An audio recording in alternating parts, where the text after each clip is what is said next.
Hello everybody and welcome to the first episode of the anime G.B.U, where I take a look at an anime series and I give you the good, the bad, and the ugly. Because anime rocks! Why the hell wouldn't I have done this before? And for the inaugural episode, I am looking at none other than S.S.S.S.S., and I did this with my fingers to make sure I got the right amount, .Gridman!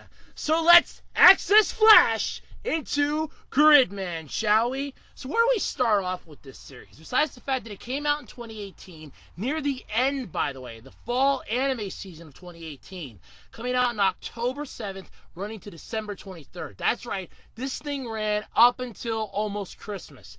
And this was a Christmas present from Studio Trigger that I am glad we got as fans. I can't even begin to tell you how happy I was that this series exists. I have always been a fan of tokusatsu shows, especially after I found out what they were called, and that there were so many of them. Power Rangers, Kamen Rider, VR Troopers, Big Bad Beetleborgs, all the American adaptations of shows that Japan has been rocking for years. Where the hell have I been? Apparently living under a rock. But guess what? This rock now has the internet, and I've been able to watch a lot of them. And this series was a kick-ass one. Based off of Toku Sentai, and I probably mispronounced that, I know it, but it's based off of the original Gridman series that Superhuman Samurai Cyber Squad was based off of here in the US. S.S.S.S.Gridman is one of the greatest anime series to ever come along. And I'm not even joking. Studio Trigger did a great job with this, and I'm honestly very impressed by it. There is some ups and downs, and hence why it's going to be the inaugural episode of the anime G.B.U. So, let's get started. So what's the background of this series? Well, it basically deals with Yuta Hibiki, and yes, I do have the information up here, so if you see me slide over.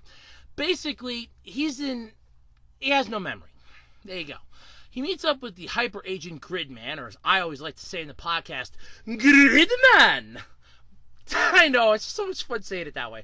But anyway, he ends up meeting up with Gridman at an old junk computer in a junk shop run by the one character's mom, who I swear had to be based off of the original girl from the Gridman series. I would love some confirmation on that. I could never figure that out. But anyway, Gridman turns out to be a hyper agent, here for one thing. He's here to stop Alexis Curb. Krebus, or I really can't pronounce it, but either way, he's here to stop what I like to call this series version of Kilokon. And oh my god, is this guy evil.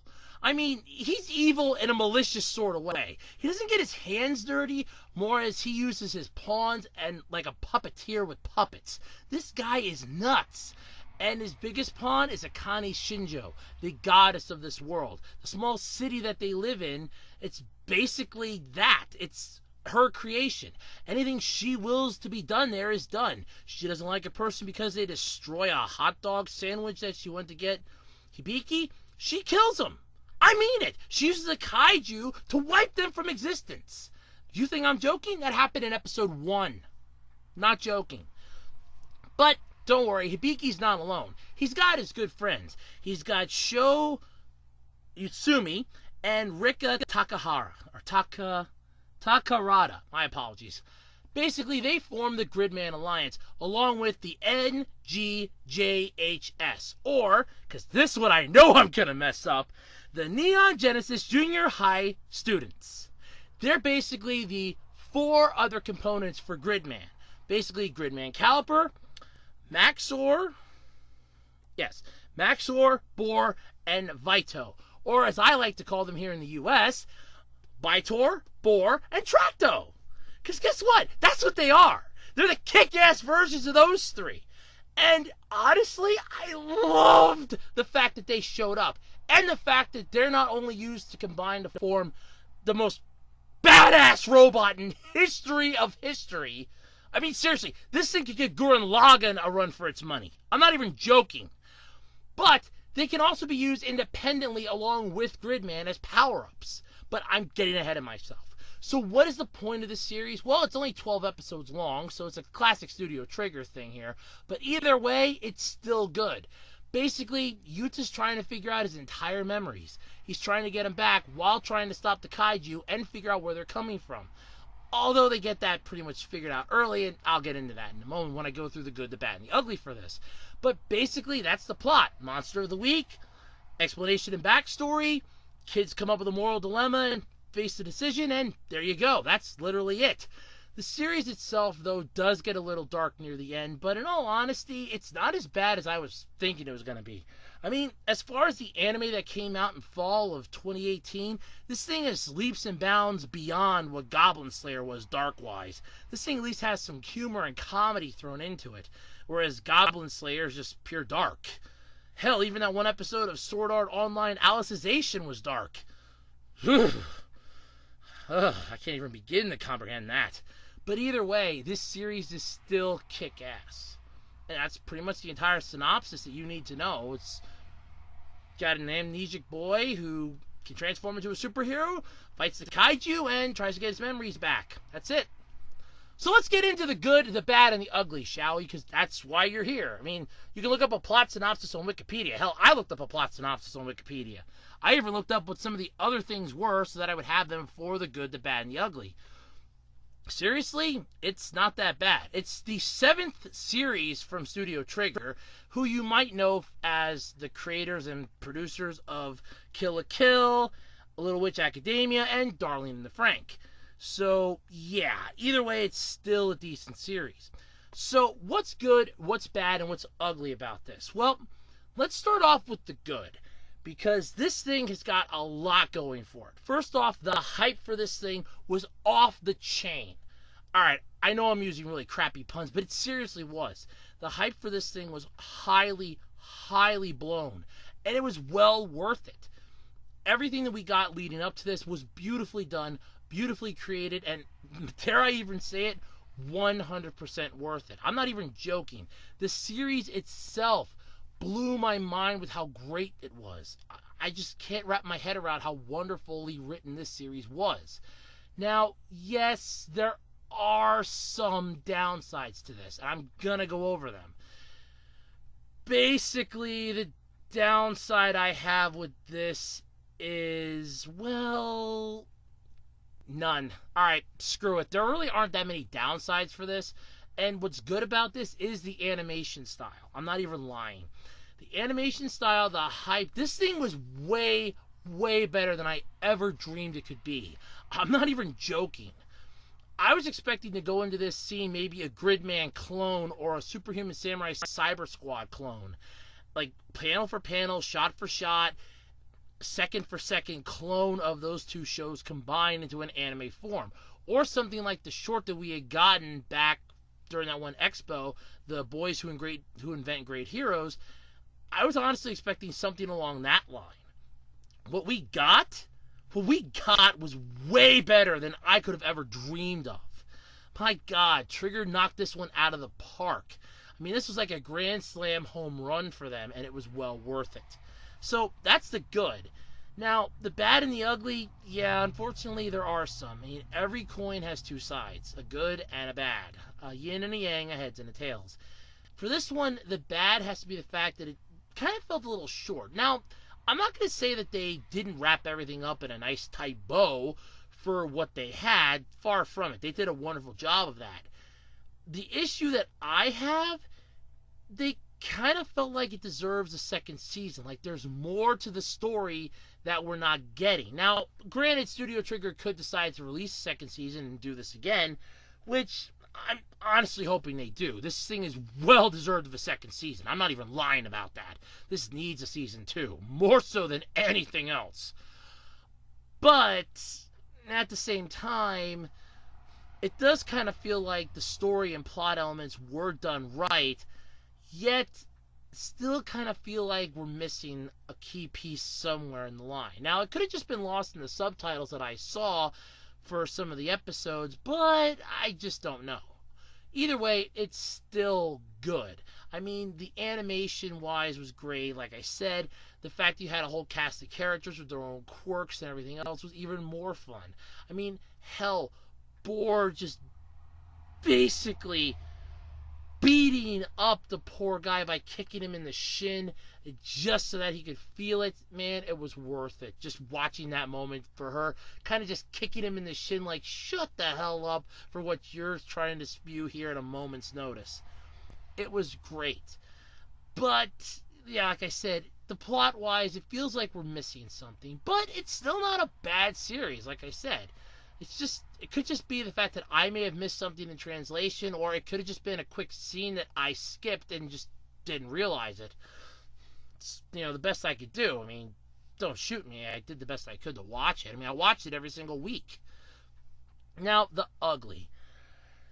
This is where it's going to hurt. Now, I loved the full-powered Gridman. I'm not even going to joke about that. They blue-balled us in episode 4 and then finally gave it to us about 4 episodes later. And I'm roughly estimating that. In fact, I could double-check that quick even while I'm doing this, I assume. Yes, okay, here we go. Yeah, if I remember, it was about episode 4 or 5 when they tried combining. Yeah, episode 4. The entire team tried combining at once, but because the junk computer was too low on memory, they couldn't do that. Then about 4 episodes later is when we basically get this. And yeah, it was kick-ass. Well worth it, but blue-balling us, I kind of understand why. They hadn't really released all the characters yet for what their individual forms could do, so it did make kind of more sense. Up to this point, we had only really saw what Tracto could do, and not what the other two could do. Granted, Boar got more time than, the plane did, but still, yeah, you get my point. The only other issue that I have with this, ugly-wise, well, actually, it's 2 issues. One, God Xenon sucked! No, let's talk about this for a minute, okay? It was like literally, an episode later, I think it was? Yes! Basically, an episode later. They transform into powered Xenon, or discount God Xenon, and it sucked! This was not a decent combination for those 4 to get. And yes, Caliber was included in that combination. Still, it sucked. Compared to the Xenon that we had in Superhuman Samurai Cyber Squad and the original Gridman series, this was a really stupid version. It was only in 1 episode, and thank God for that. It really wasn't that great. In fact, they could have just redesigned that from scratch, and I probably would have been happy. But the biggest issue I have with this, we didn't have the king. Yes, now this is what I had to pull up the original Gridman information for to make sure I got this right. There was a mode called Combination Dragon Emperor King Gridman. Basically, it utilized the Dyna Dragon / Dragon Fortress, and that was really a cool form. Or as we know it here in the US, Drago, the dragon dinosaur-like creature that Tank basically piloted, his second mech. This was honestly something that I really wish they could have done. They should have had this in there. I mean, that would have made this so much better than it was. And it was already hyping great to begin with. I was ecstatic to see this. I was geeking out every week. I wanted to watch the next episode. I loved it. But the fact that we didn't have Drago kind of felt like it sucked. What would have happened if the entire, 3 backup dancers at this point were knocked unconscious or thrown out and only Caliber was around and he got his ass beat trying to help? Well, then Drago could have came out of nowhere and kicked some ass and took some names. Well, we didn't get Drago, but instead we get Anti. Now, Anti was actually a kaiju, but it turns out Anti was also Gridman Knight. Yeah, I'm not really going to explain because I couldn't figure it out either. Seriously, I couldn't. But either way, Drago was a missed opportunity. It would have been great if we would have had him, but we didn't. Oh, such a waste. But even with those, this series is still worth checking out. In fact, this gets the anime G.B.U. rating of watch the hell out of this thing. I'm not even joking. You can pull up all the episodes. Hell, if you want, you can even watch the original Gridman and Superhuman Samurai Cyber Squad. I know Cookie Jar came out with the Superhuman Samurai Cyber Squad because I own the one volume and I didn't get the second one yet. And the original Gridman series is available on the Toku TV channel on Amazon Prime. Not to mention some old episodes are floating around on YouTube if you can find one that isn't copyright claimed and taken down. And if not, there's an entire Blu-ray box that's been released. So you can easily watch this. It's worth checking out the original to see what the anime brought to the table and just completely smashed. This is basically like somebody having a massive party and the anime just kicked the door in with a big-ass boombox and the Kool-Aid Man right behind it. This thing was off the chain and massively cool. And it was worth every single penny, in my opinion. This thing was hyped. There were toys that kind of got released for it, which I would love to get my hands on just for the fact to have them. And so much more cool stuff. And honestly, this series deserves a second season, and I hope it gets one. Because if it does, you can guarantee that I will watch it, and it'll be on this channel. Hell, it'll be on this show if it gets a second season. I'm not even joking. But as for now, it's only got one season, so I'm going to review it. And like I said, watch the hell out of it.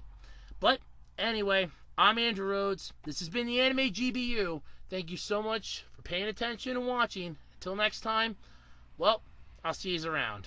Because, well, that's just what I do.